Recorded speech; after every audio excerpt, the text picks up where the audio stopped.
पटना के घाट पर, पटना के घाट पर हम रधिया देबै हे छठी मैया। हम ना जाइब दोसर घाट देखब हे छठी मैया। हम ना जाइब दोसर घाट देखब हे छठी मैया। पटना के घाट पर, पटना के घाट पर हम रधिया देबै हे छठी मैया। हम ना जाइब दोसर घाट देखब हे छठी मैया। हम ना जाइब दोसर घाट देखब हे छठी मैया।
माझी के बरखा धैले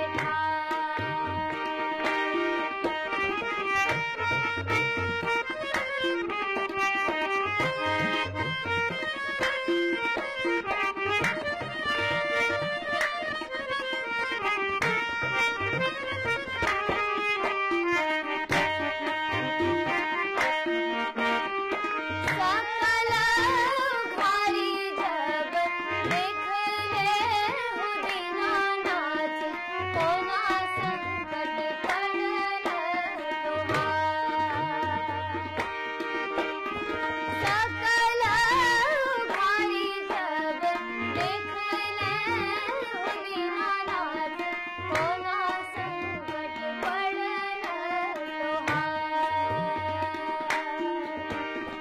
पुत्र संकट पड़ल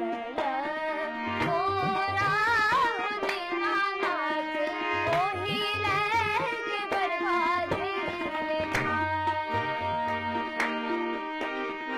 आठ ही काठ के कोठरिया हो दीनानाथ रूपे छल लागल के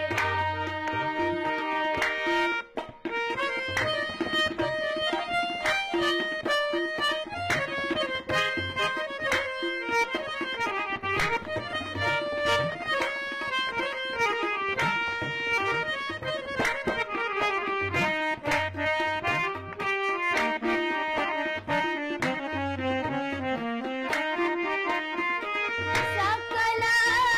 घारी जब देखले हो दीनानाथ कोना संकट पड़ल तोहार सकल घारी जब देखले हो दीनानाथ कोना संकट पड़ल तोहार नैना संकट पड़ल मोरा दीनानाथ ओहि लेके बरखा धैले आठ ही काठ के कोठरिया हो दीनानाथ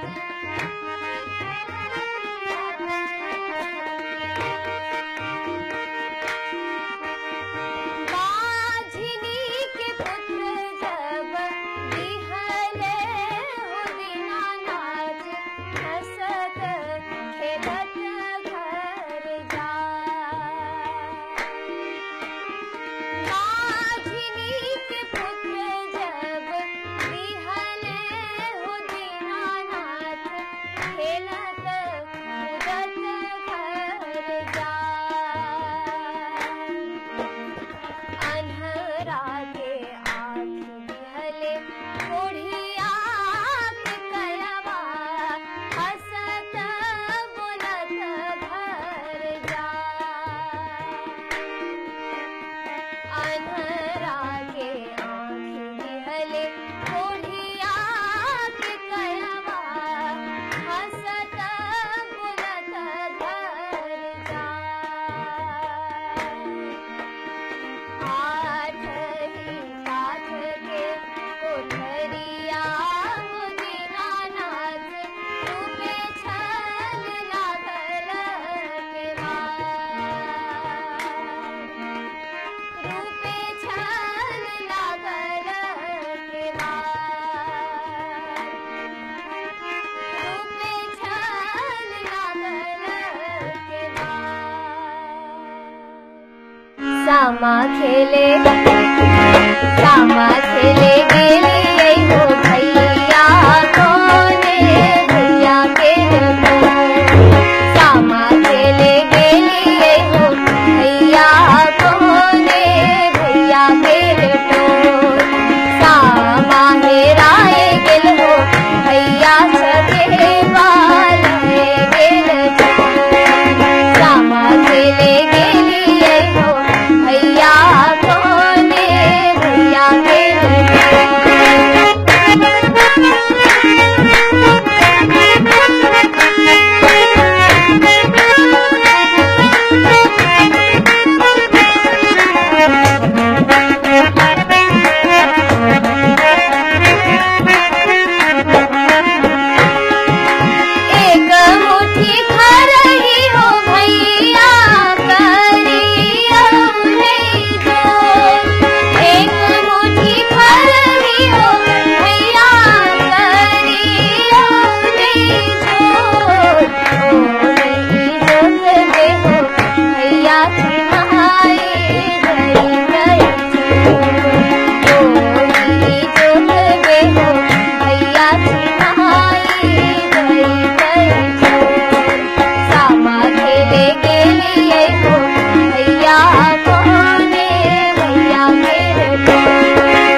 अगर आपको हमारा ये गाना पसंद आया हो तो प्लीज बिहार तक को जरूर सब्सक्राइब करिए।